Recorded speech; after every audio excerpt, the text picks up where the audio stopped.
Buenas noches. En nuestro país comenzó la transición entre el gobierno saliente y el gobierno entrante. Y hoy vamos a tener a dos legisladores que son históricos y que les va a tocar estar en el Senado de la República en este periodo 2020-2025. Estamos hablando de Gustavo Penades y Jorge Gandini, gobierno del Partido Nacional, senadores electos por el Partido Nacional. Muchísimo trabajo van a tener por delante. Bienvenidos a Plan País.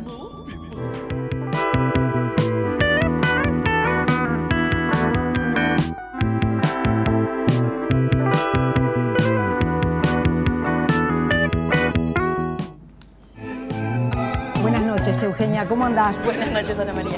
Bueno, efectivamente, Gustavo Penades, lista 71, estará en el Senado debido a que se conoce que Luis Alberto Heber irá como ministro de Transporte y Obras Públicas.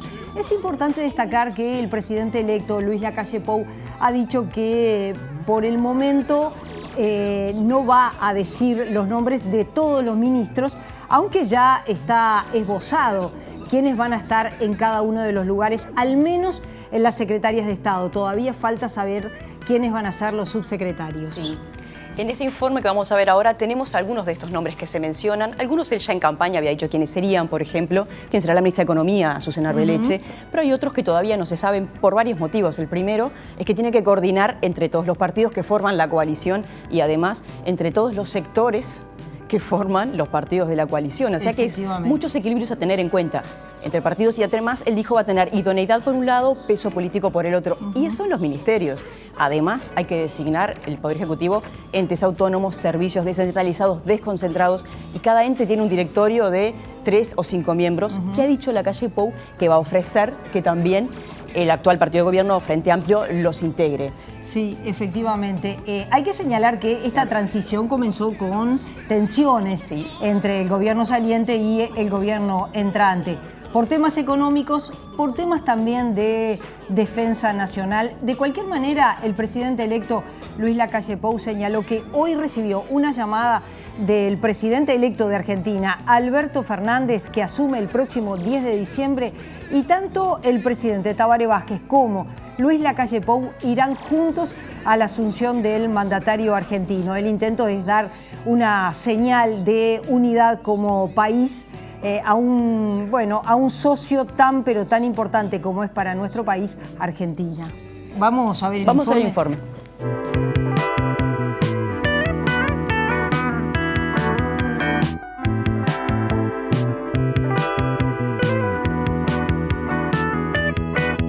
Esta semana se inició la transición hacia un nuevo gobierno, encabezado por Luis Lacalle Pou. El nuevo presidente ya ha anunciado quiénes serán algunos de sus más estrechos colaboradores. Su secretario personal será Nicolás Martínez, con quien trabaja desde hace más de 20 años. El secretario de la presidencia será el actual senador Álvaro Delgado y el prosecretario Rodrigo Ferrés. Si bien Lacalle Pou anunció que presentaría todo el gabinete al mismo tiempo, ya confirmó que la economista Azucena Arbeleche estará al frente del Ministerio de Economía y ya ha iniciado las reuniones de transición con las autoridades del gobierno saliente. El nuevo ministro de Defensa Nacional sería el senador Javier García, médico de profesión y presidente de la Comisión de Defensa del Senado. El ministro de Desarrollo Social sería Pablo Bartol, quien fuera director del Colegio Los Pinos de Casaballe, donde tuvo muy buenos resultados. El nuevo ministro de Educación y Cultura sería Pablo da Silveira, doctor en filosofía, que se desempeñó como coordinador programático en la campaña de Lacalle Pou. El Ministerio del Interior quedaría a cargo del senador Jorge Larrañaga, quien impulsó, entre otras medidas para combatir la inseguridad, la reforma Vivir sin Miedo. Al Ministerio de Transporte y Obras Públicas iría el senador Luis Alberto Heber, el legislador más longevo del Partido Nacional, que aspira a ocupar un rol más ejecutivo. El nuevo ministro de Relaciones Exteriores sería Ernesto Talvi, ex candidato presidencial del Partido Colorado. Y el ministro de Trabajo y Seguridad Social sería Pablo Mieres, ex candidato presidencial del Partido Independiente. Aún no se han hecho públicos los nombres de quienes ocuparían los restantes ministerios, que de 13 podrían pasar a ser 14 si se creara el Ministerio de Medio Ambiente, independiente de lo que es hoy el Ministerio de Vivienda, Ordenamiento Territorial y Medio Ambiente. También ha trascendido que corresponderían 7 ministerios al Partido Nacional, 3 al Partido Colorado, 2 a Cabildo Abierto y 1 al Partido Independiente.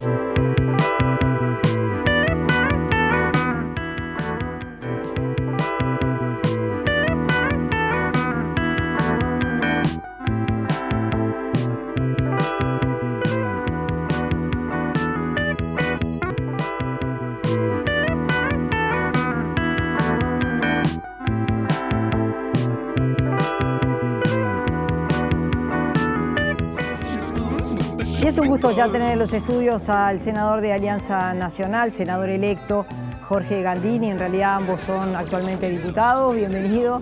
Y Gustavo Penades, también lo mismo, senador electo, ante la posibilidad de que Luis Alberto Heber sea el próximo ministro de Transporte y Obras Públicas.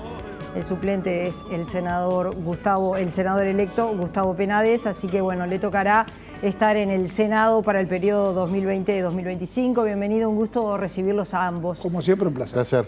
Bueno, Gustavo, ¿cómo están viendo el comienzo de la transición entre el gobierno entrante y el gobierno saliente? Y bueno, es un comienzo interesante, por decirlo, definir una manera, porque se están dando dos circunstancias. Una, que el relacionamiento entre el presidente electo y el presidente de la República ha sido un muy buen relacionamiento en esta etapa. No lo fue durante los 5 años, no se reunieron nunca por decisión del presidente, el doctor Vázquez. Ahora sí se reunieron y tuvieron una muy buena reunión de más de 40 minutos, en donde pudieron, van a viajar juntos a la toma de posición del presidente de la República Argentina. Y después el institucional está siendo complicado por algunas decisiones que el actual gobierno ha decidido adoptar sin consultar al gobierno electo, una referida a el no aumento de las tarifas públicas y la otra referida a la designación de 8 generales del Ejército Nacional. Pero bueno, vamos a tratar de sortear esta situación. Jorge, es como raro que el Partido Nacional esté pidiendo que efectivamente el gobierno haga el ajuste de las tarifas. El gobierno argumenta, yo tengo acá lo que dijo Álvaro García, citando la página de presidencia de julio, diciendo, nosotros en julio habíamos dicho no que... Es verdad, pero no es verdad, porque las cámaras no mienten. Y Monsecchi hizo el anuncio, tengo el video de BTV, Monsecchi lo que dice es, tenemos que comunicar enfáticamente que no van a subir las tarifas hasta fin de año. ¿Por qué lo dijo? Hago un paréntesis.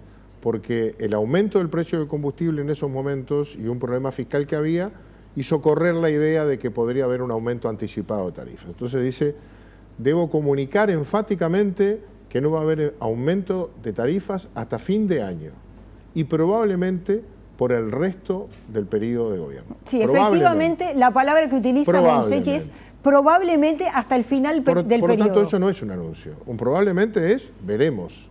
Probablemente sí, probablemente no. El anuncio refirió en ese momento a que no iba a haber aumentos en ese momento, porque se estaba hablando en ese momento que podía haber un nuevo aumento de tarifas por necesidad de generar mayores ingresos al Estado por el aumento del precio del petróleo que se anunciaba. Luego, como no hubo ese aumento, se mantuvieron las tarifas. Por lo tanto, el gobierno no tuvo nunca la pretensión o la idea de mantenerse hasta el final, y esa no era la regla de juego. Y aunque parezca raro, lo que es en realidad es un cambio de las reglas de juego, es un toqueteo de las reglas de juego. Lo que tenemos que hablar entonces es cómo el gobierno va a hacer para administrar el gasto hasta marzo, porque lo que se priva es de ingresos. Durante el mes de enero y de febrero, que va a gobernar este mismo gobierno, van a faltar entrar 50, 60 millones de dólares más. Pero a ver, Jorge y Gustavo, ¿no es un poco contradictorio? Porque el Partido Nacional, lo decía en declaraciones a Montevideo Portal la ministra de Turismo, en los años sucesivos cada vez que llegaba enero, el representante del Partido Nacional en ANCAP, por ejemplo, Diego Labat, votaba en contra del aumento de la SUBE y ahora lo pide. Votábamos en contra del aumento por encima de la inflación. Pero además hay otra realidad, Ana, que tenemos que tomar muy en cuenta, y es, uno no se puede desprender de la realidad que está atravesando el país para tomar una decisión como esta. Y lamentablemente lo que estamos transitando son gravísimos problemas en la economía. Tenemos un déficit fiscal que va a superar el 5 puntos del Producto Bruto Interno. Entonces, cuando el Partido Nacional decía en el pasado no aumenten las tarifas, estaba asociado a lo que el diputado Gandín y yo y el restante diputados y senadores del Partido Nacional reclamábamos del gobierno, que es por favor controlen el gasto. Claro. O sea, si el problema estaba asociado en que lo que exigíamos era controlar el gasto, porque es muy fácil aumentar la presión tributaria sobre la población para financiar un gasto que no dejó de crecer. El problema está ahí. Uno no puede contar la mitad de la historia. La mitad. Es cierto que el Partido Nacional votaba en contra en los entes autónomos en donde estábamos representados el aumento de tarifas, pero votábamos en contra porque insistentemente estábamos diciendo que el gobierno no controlaba el gasto. Y lo que va a suceder a partir del 31 de diciembre o 1 de enero del año que viene, cuando no aumenten las tarifas, es que el gobierno está dejando al país en una situación fiscal delicadísima. Y a esa situación fiscal delicadísima se le agrega el problema de que le quita al próximo gobierno la posibilidad de un ajuste por la inflación de 400 millones de dólares. Entonces, esa situación en su combinación es lo que hace que la deteriorada situación fiscal que hoy estamos atravesando se vea agravada por esto que acaban de decir. En campaña electoral todos dijeron que no iba a haber ajuste, que no era necesario que hubiera ajuste. No pongamos el debate en el ajuste porque no hay ajuste, no estamos hablando de ajuste. Pero bueno, la gente celebra que no haya ajuste de tarifas en enero. Pero bárbaro. El miércoles pasado tuve acá a Gerardo García Pintos, presidente de la Cámara de la Confederación Empresarial, y él decía, nosotros vamos a pedir dos cosas, que baje el precio del combustible y de la energía eléctrica. Absolutamente. Es decir, lo van a pedir desde ya. Y bueno, y el compromiso. Hoy los trabajadores de ANCAP dijeron, bueno, pero esto de no aumentar hace que el precio de paridad de importación quede al mismo nivel. Es positiva la decisión. Bueno, bárbaro, que se la dejen tomar al próximo gobierno, que nos avisen. Si estamos en transición, no puede estar el presidente de la República hablando con el presidente entrante y abajo están anunciando algo que el presidente no le dijo al presidente entrante. Es un cambio de regla de juego. Si vamos a mirar la economía, si nos van a dar todos los datos que poseen, este era un dato relevante, lo podrían haber consultado, lo podríamos haber mirado en el contexto de las cuentas públicas, porque este ingreso no se da, pero el 1 de enero se hacen todas las correcciones por aumentos del presupuesto público, y esas son automáticas. Y hay aumento de salario, ¿no? Sí, aumento de salario. Entonces, los aumentos los hacemos todos, pero nos privamos de un ingreso. ¿Alguien estudió el tema o es una picardía? Es una picardía, no lo hicieron nunca. No lo hicieron cuando el déficit estaba al 3, cuando estaba al 2,5, cuando estaba al 3,5. Ahora que llegó al 5%, nos faltan 3.000 millones de dólares. Ahora resulta que las empresas públicas están bien.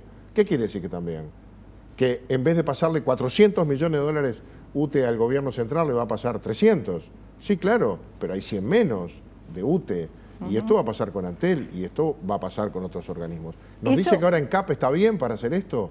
Bueno, vamos a mirar esas cuentas, a ver si ahora esos números puede los pidió cumplir con Arbeleche. todas las obligaciones y está bien. Esto hace que el gobierno que comienza en marzo tenga que evaluar este ajuste de tarifas que no se hizo en enero. Bueno, hoy el presidente electo acaba de decir que por favor aumenten las tarifas y que él se hace responsable de dicha decisión. Si lo que el gobierno pásenos no quiere la cuenta, asumir, dijo. Exactamente, pásenos la cuenta.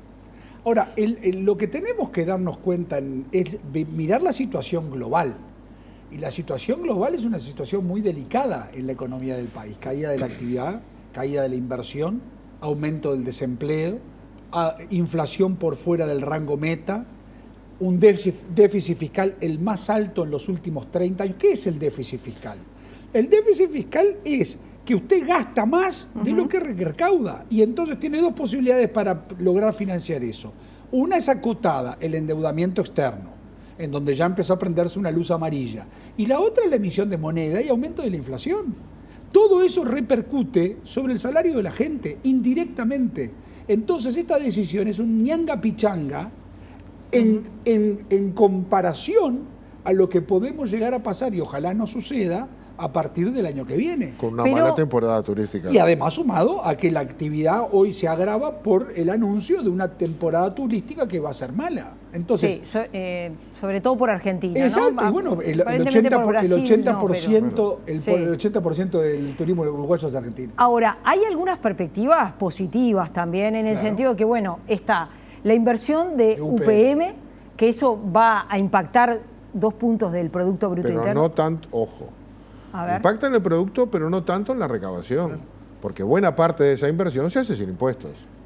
Lo que sirve... Se hace promovida. Sí, lo que sirve para el la creación de Claro, crecimiento, mueve, todo Y al bárbaro. crecer 2 puntos del Producto Bruto, tiene un corrimiento también en lo que es la proporcionalidad del déficit fiscal.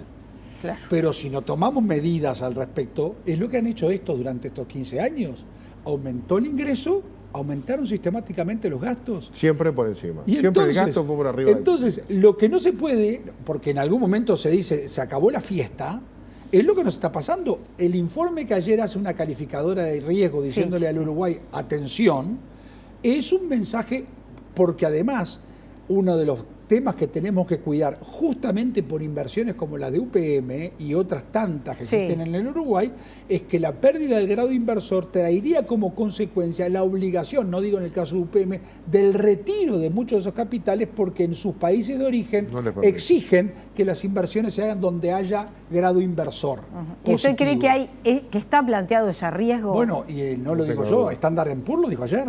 No tenga duda, y lo dijo Fitch. Nos están esperando, nos dieron un crédito por el cambio de gobierno, porque Uruguay es un país muy estable. Vio que la calle dijo hoy que Fitch se metió un poco en un terreno político que excede la macroeconomía, ¿no? Estoy de acuerdo con el presidente, pero lo que no pasa quiere decir que no sea importante. Y ¿no? bueno, porque mañana Fitch acaba y decide, bueno, Uruguay además tiene grado inversor BBB negativo. Estamos al borde. O sea, estamos en amarilla. Se cae. Ya no hay más, para abajo no hay más. Para abajo se pierde el grado inversor. Entonces, no estamos asusando el país no está corriendo riesgos graves, pero sí hay que tener mucha atención. Y esta decisión, que no se entiende, porque todos los 1 de enero sistemáticamente las tarifas se ajustaron según el IPC o por debajo en algunos momentos, producto de la rentabilidad que las empresas tenían, no acompaña esta última decisión sumada a la precariedad fiscal que el Uruguay está atravesando. Si usted me dijera, no, mire, el déficit fiscal está por debajo del 2%, el compromiso del ministro Astori al inicio de la gestión, el diputado Andini y yo estuvimos presentes cuando dijo, en el 2019 el déficit fiscal son 2.5 del Producto Bruto. Vamos a 5, o sea, el doble. Y en esa decisión en la que el país está en esa situación tan delicada, se decide prescindir de esta herramienta. Sin avisar. Pero, bueno, pero vio que probablemente es también puede ser un aviso. Bueno, ojo que ustedes también podrían haber evaluado, ojo que el ministro Monsecchi en julio dijo que probablemente no se iban a aumentar las tarifas. Probablemente no es se van a aumentar, sino que probablemente no se van a aumentar. Un mes antes ahora, ya el día que empezamos la transición, cambian las reglas de juego. Podría haber esperado unos cuantos días más y empezar a mirar los números. Y además de lo que dice Jorge, que tiene razón, lo que no se condice es la responsabilidad de la realidad de la que ellos son responsables. Te están entregando un déficit fiscal de 5 puntos del Producto Bruto y en el mismo momento que te están entregando esa situación tan complicada, te dicen, no es necesario el ajuste de tarifas.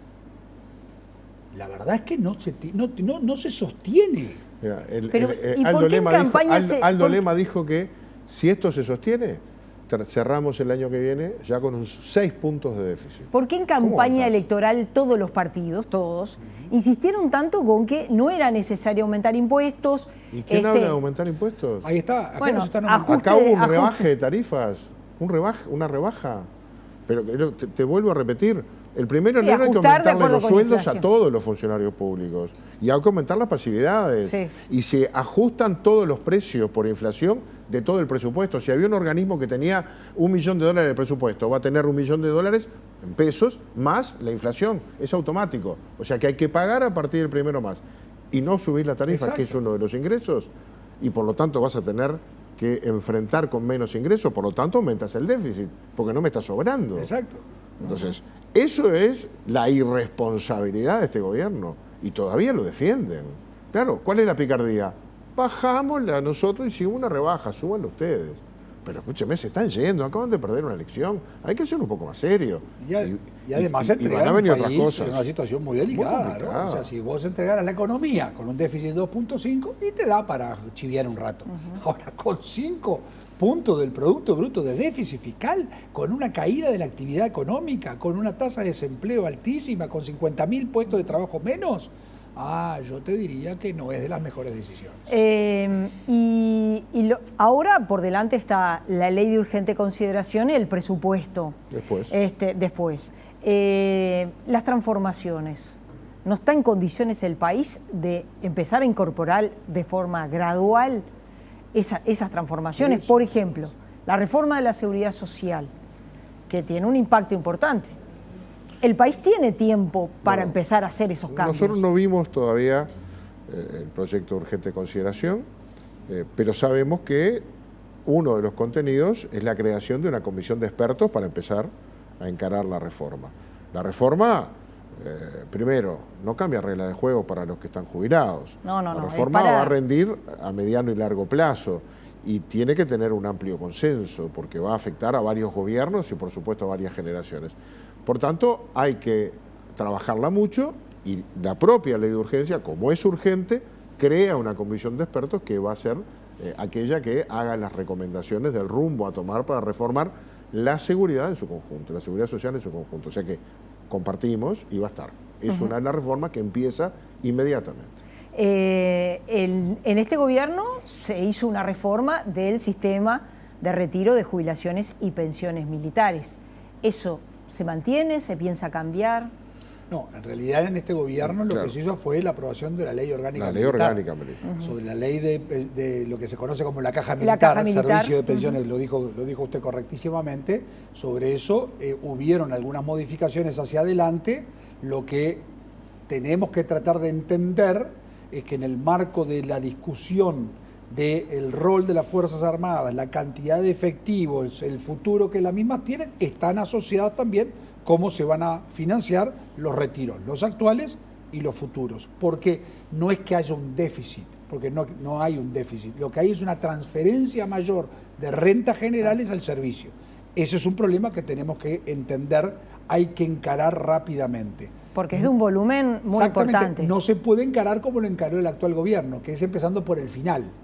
Usted no puede Usted dice primero los cambios a la ley orgánica militar. Defíname qué sistema tiene, o sea, cantidad, despliegue, inversión, y después empezamos a definir todo lo demás. Cuando usted empieza de atrás hacia adelante, se generan estos problemas, porque una cosa que no se puede afectar son derechos adquiridos. Entonces, esas realidades son con las que tenemos que actuar con otra serenidad y otra seriedad. ¿Es un problema? Es un problema. Y vamos a tener que trabajar sobre ese. Son 400 millones de dólares. Al BPS le pasamos 2.500 millones de dólares. Y no son los dos únicos componentes del déficit. Por lo tanto, hay que mirar todo el tema global, ¿no? Sí. Ahora, 400 y para el año que viene no va increciendo. Va a ir increciendo porque además va a haber gente que se va pasando a retiro y van aumentando los salarios, las pensiones o los retiros en realidad. Ahora, es un problema que también lo tenemos en el Banco de Previsión Social. O sea, es un problema global, como dice el diputado Gandini. Desde la reforma del 2008, al Banco de Previsión Social hay que ponerle 100 millones de dólares más cada año, además de lo que crece. Porque hubo una reforma que cambió algunas reglas de juego, que flexibilizó algunas cosas y nos sale 100 millones de dólares más por año. Y eso fue una reforma que se hizo en el 2008, quizás en el sentido contrario de lo que se tendría que haber hecho. Se repartió, venía la economía bien y se aumentó el gasto. Ahora hay que pagarlo. Vamos a hacer una pausa y volvemos enseguida. Con mucho gusto. Spin it up, look it up, spin it up.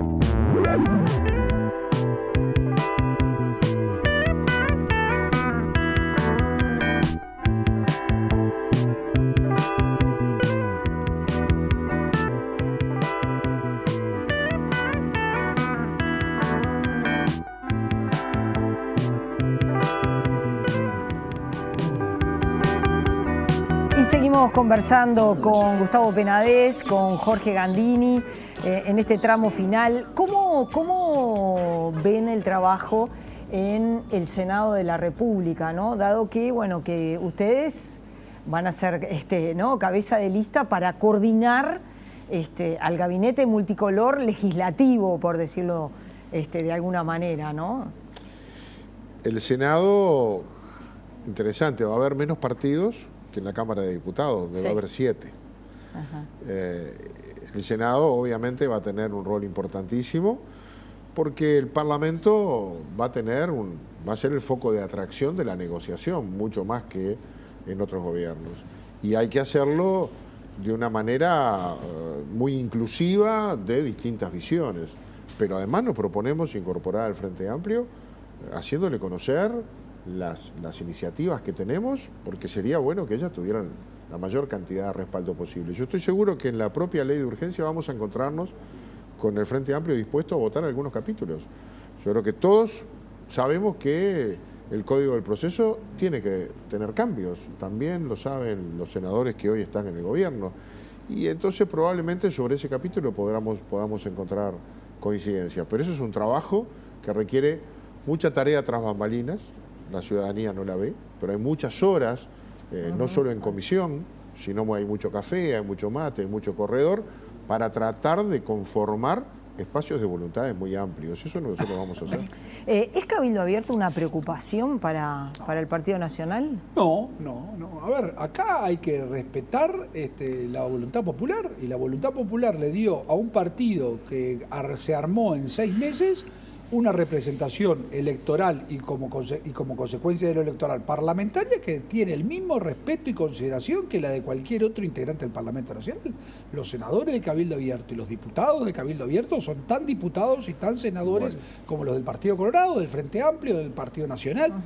O sea que yo creo que ahí hay mucho de mística. Algunas cosas han ayudado, algunas declaraciones un poco fuera de tono de algunos de sus integrantes, pero vamos a tratar de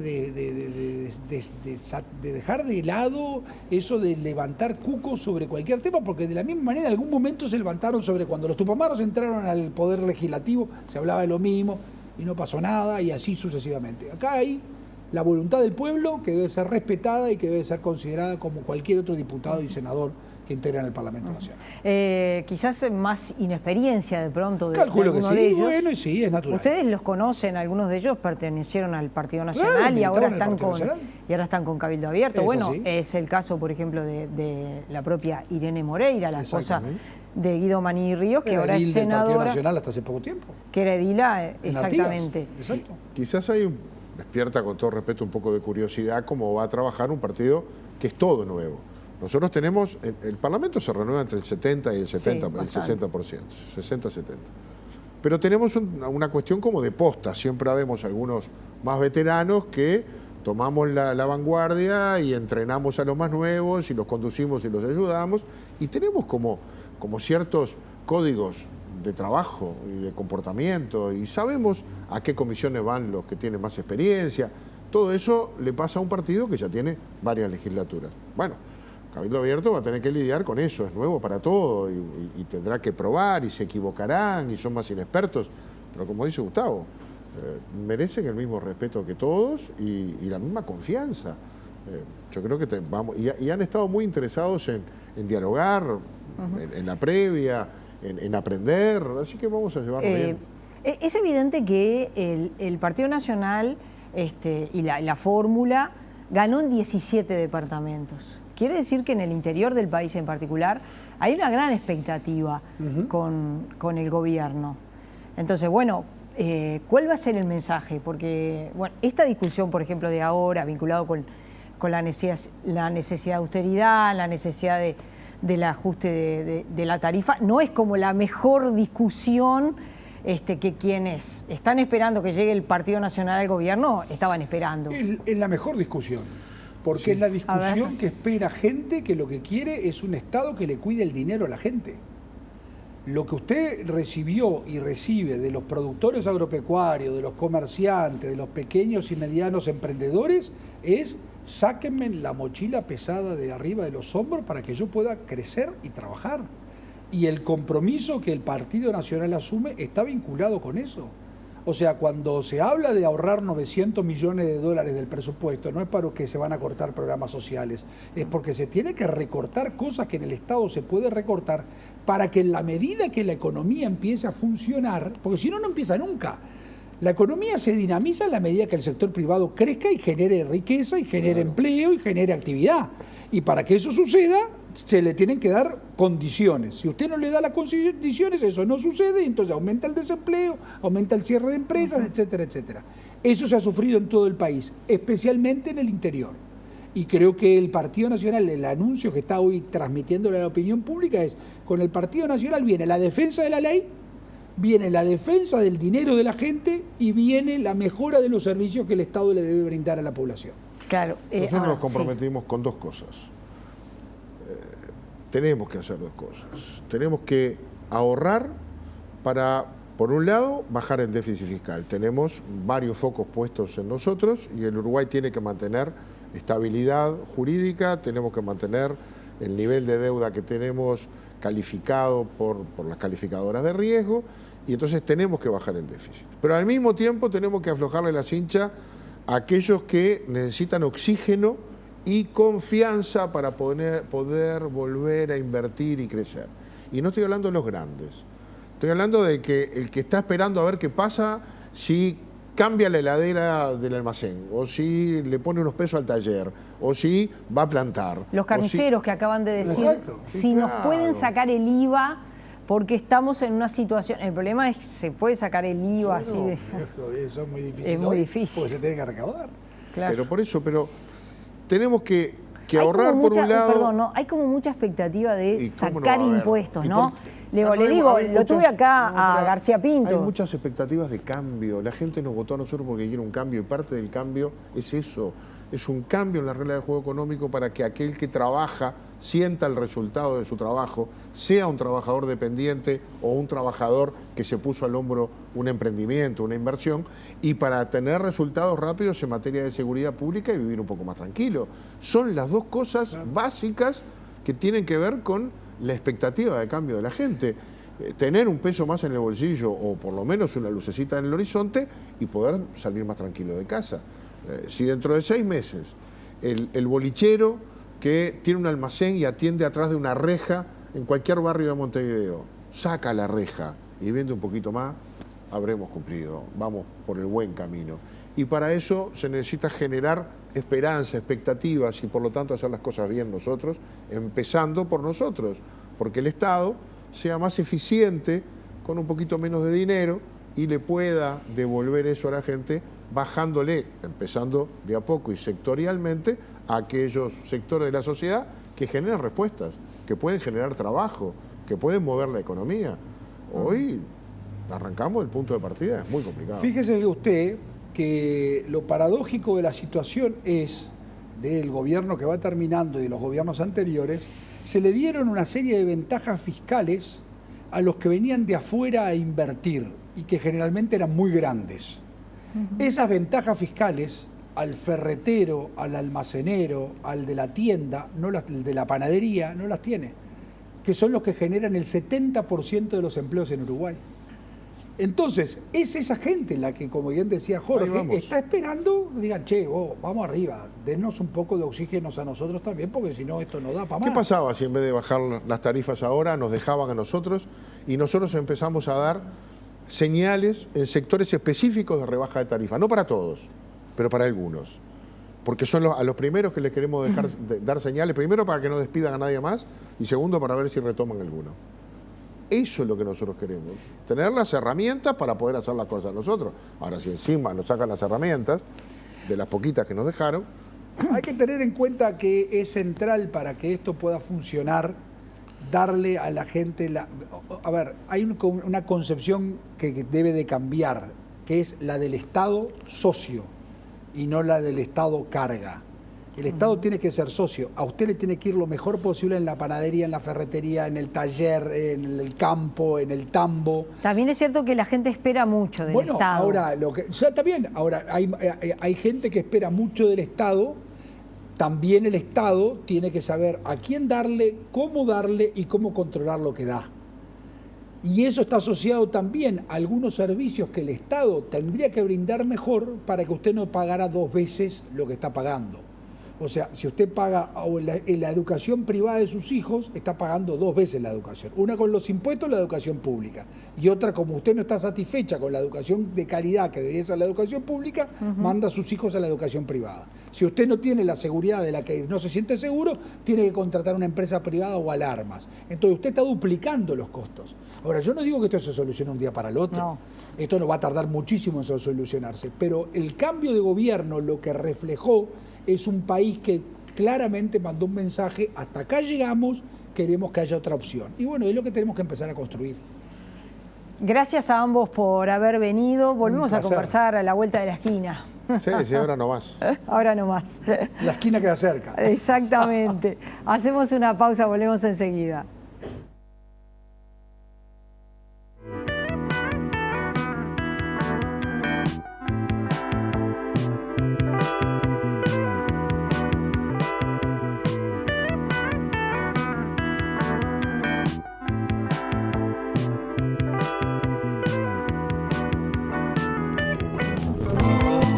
Buenas noches, Gerardo. Volvimos a Plan País. ¿Qué tal? ¿Cómo te va? Dejamos la recta final y un poco quizás de eso podemos hablar. ¿El país está todavía en campaña electoral o algo así?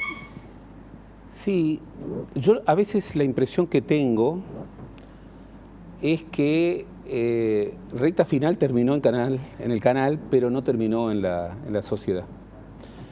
Que seguimos en modo campaña, unos y otros, y que hay que bajar un poco la pelota, unos y otros. Porque seguimos discutiendo a propósito de temas en los que obviamente no hay acuerdos. Por eso hubo un pronunciamiento electoral. Pero el pronunciamiento electoral no ha terminado de leerse con profundidad. Aquí hubo una definición en términos de construcción parlamentaria de dispersión. O sea, no ganó el Frente Amplio, pero el Frente Amplio es la primera fuerza política del país. Y luego hay una coalición de 5 partidos que tienen diferencias. Y luego en la definición del 24 de noviembre, la definición fue muy estrecha. Esto le quita legitimidad al nuevo gobierno electo y al presidente. Para nada, todo lo contrario. Es el presidente de todos los uruguayos.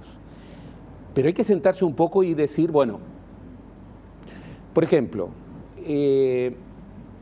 no podemos estar todo el día hablando. Yo creo que al nuevo gobierno no le hace bien hablar una y otra vez de ajuste. Es como que hay que hablar de ajuste. Cualquiera que hubiera ganado tenía que ajustar. Pero el gobierno tiene que dar otras señales, tiene que dar señales proactivas. No puede ser que el tema sea el ajuste. No puede ser que el tema sea, bueno, la iniciativa privada. Por supuesto que es la iniciativa privada. Y sobre todo lo que hoy se terminó de hablar, los pequeños y medianos productores y empresarios, que son, como decía mi tocayo García Pintos, 99.000 de los 100.000 empresarios del Uruguay que generan el 70% del trabajo. Hay que pensar en ellos, pero hay que pensar en los trabajadores. El nuevo presidente tiene que hablarle a los trabajadores, tiene que darle garantías a los trabajadores y también, y tal vez con primacía, le tiene que hablar a los que no tienen empleo. Bien, pero eso requiere, bueno, ver la percepción en su conjunto y entrar en otro registro, No podemos rediscutir la realidad como la estábamos rediscutiendo en campaña. Los resultados han sido estos. Los resultados están dando señales.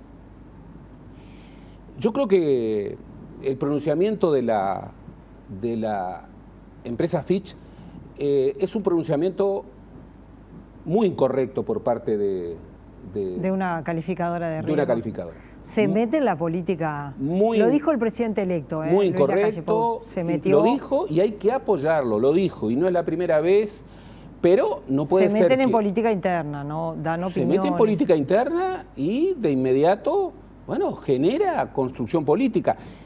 Que el mundo es así, bueno, hay que discutirlo, ¿eh? Hay que pararles el carro tampoco. También, porque ¿quién es el que está fijando las reglas de juego? Bien, el Uruguay es un país con muchas restricciones, pero una empresa calificadora, y ojo, hablemos en serio, la historia de las empresas calificadoras de riesgo no es una historia triunfal. No. Y no es una historia en donde el cuestionamiento a la operación del riesgo no sea un cuestionamiento que esté allí, que sea meramente ideológico. No. Ideológicas son muchas veces los pronunciamientos que hace. Además, miremos el continente. El Uruguay ha dado un ejemplo en un continente que está en llamas. Es un continente prácticamente en donde, sacando, bueno, al Uruguay, todos los otros países tienen su problema. Tú me dirás, bueno, Argentina. Claro, Argentina está en los umbrales de un cambio de gobierno. Pero todos sabemos que el nuevo gobierno tiene que enfrentar, y esto vaya si nos importa, un desafío de una economía en ruinas, con un endeudamiento gigantesco. Entonces, tal vez sea un momento de, bueno, gradualmente bajar del tono campaña y entrar a construir otro tono. El gobierno empezó una transición de buena manera. El encuentro entre Lacalle Pou y Tabaré Vázquez fue un buen encuentro. Pero de inmediato surgieron temas de discusión que verdaderamente hay que hablarlos con más cautela. Por ejemplo, yo he visto pronunciamientos en política exterior que no son prudentes. Todo el mundo sabía las diferencias de opinión claras respecto a Venezuela. Yo incluso comparto las del nuevo gobierno. Creo que Venezuela, como lo he dicho en tantas oportunidades, es una dictadura. Ahora, no se puede pasar de, bueno, la calificación a esa a entrar, que todavía no se ha decidido entrar, pero que sería un gravísimo error, en el Grupo de Lima. Un grupo que es un grupo que no solamente coincide en una visión sobre Venezuela, es un grupo que está orientando, es un club de amigos ideológicos de derecha, le haría mucho mal al gobierno, sería muy poco herrerista. Todavía Lacalle no dijo. ¿No lo ha dicho? No lo ha dicho. No. Incluso dijo que el mecanismo de Montevideo es un mecanismo al que a partir de 2020 Uruguay no va a estar cuando asuma el gobierno encabezado por Lacalle Pou, pero respecto al Grupo de Lima no dijo que Uruguay va a ser parte. Y además tampoco dijo que se retiraba del grupo de contacto con la Unión Europea. Dijo del mecanismo de Montevideo. Bárbaro. Uruguay, yo creo que cometería un grave error en alinearse a esa América del Sur que se asocia con Trump para, de alguna manera, hostigar una situación. Uruguay tiene que seguir siendo, incluso afirmando su postura respecto a Venezuela, y yo reitero, coincido con la postura del nuevo gobierno, pero siendo facilitador de acuerdos, y no promoviendo de manera indirecta, bueno, la invasión. ¿Cómo viste la discusión sobre las tarifas? Bien, y una cosa más, creo que el nuevo gobierno apoye a Almagro como secretario general de la OEA en su reelección es inexplicable. Pero bueno, en la discusión sobre las tarifas, acá hay una cuestión que es clave. El gobierno de Tabaré Vázquez tiene legitimidad de gobierno hasta el 28 de febrero. Nadie discute su legitimidad.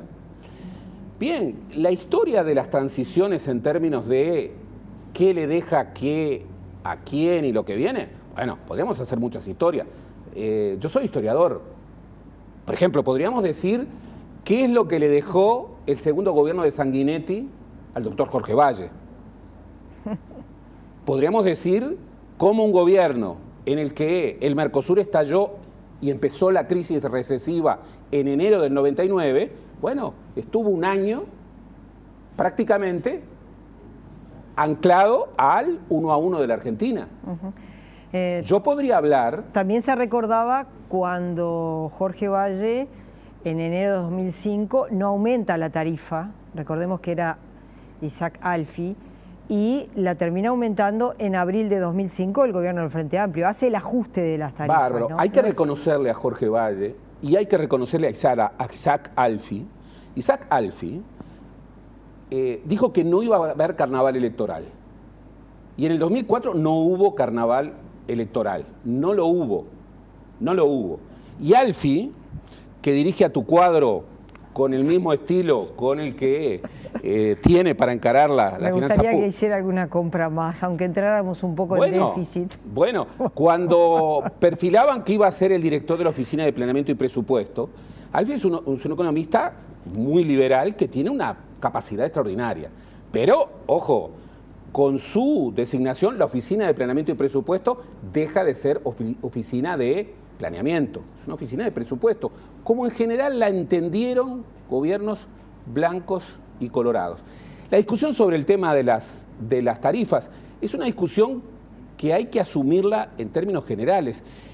En la sociedad no hay nadie que esté clamando por el aumento de las tarifas. ¿Por qué no encontrar una fórmula de acuerdo en donde la resolución no sea que el gobierno que no está de acuerdo con esa medida, que ya la había anunciado? Sí, dijo probablemente, dijo probablemente no va a haber aumento hasta el final del periodo. Esa es la palabra exacta que utilizó el ministro de Industria. Pero estaba arriba de la mesa. También digámoslo de manera clara, la designación de generales, bueno, no es un tema menor. Este año pasaron muchas cosas. No se puede decir, no, acá es una transición. Pasaron muchísimas cosas que no debemos olvidar. Acá, ya venían pasando de antes, pero en febrero y marzo tuvimos una crisis militar que terminó con el cese del comandante en jefe del ejército y la destitución, que en algunos casos se confirmó y en otros casos no, de 7 generales. Bueno, la designación de los nuevos generales es una designación de mucha responsabilidad. ¿Sabes cuál era la política de Luis Alberto de Herrera respecto al ejército? Herrera se quejaba, y con razón, con mucha razón, que el Partido Colorado nombraba a generales colorados. En general, la cúpula castrense era colorada, no vallista. ¿Y qué decía Herrera desde que empezó a liderar el partido? Hay que echarle agua al vino. ¿Qué quería decir eso? Nombrar generales blancos. Bien, eso ocurrió cuando el Partido Nacional gobernó. Pero yo creo que hoy el nombramiento de los generales, y en esta situación, tiene que construirse sobre acuerdos democráticos. Y lamentablemente, en la coalición multicolor, hay algunos ruidos respecto a este punto. Entonces, tema tarifas, tema política exterior, tema de la herencia económica que este gobierno va a dejar al otro. Dejemos el tono campaña. Busquemos eso que los senadores que hoy escuchamos en algunas partes de su reportaje dijeron. Bueno, vamos a trabajar en donde la prensa no llega, en los corrillos, y vamos a buscar acuerdos un poco más amplios. Y negociación. El país, también hay que pensar en la gente. La gente hoy teme un ajuste muy duro. Hay que empezar a hablarle de otras cosas que no sean solo ajuste. Solo de tarifas. Gerardo, gracias. Volvemos el próximo miércoles. Plan País. Buenas noches. Gracias a todos y a todas por habernos acompañado.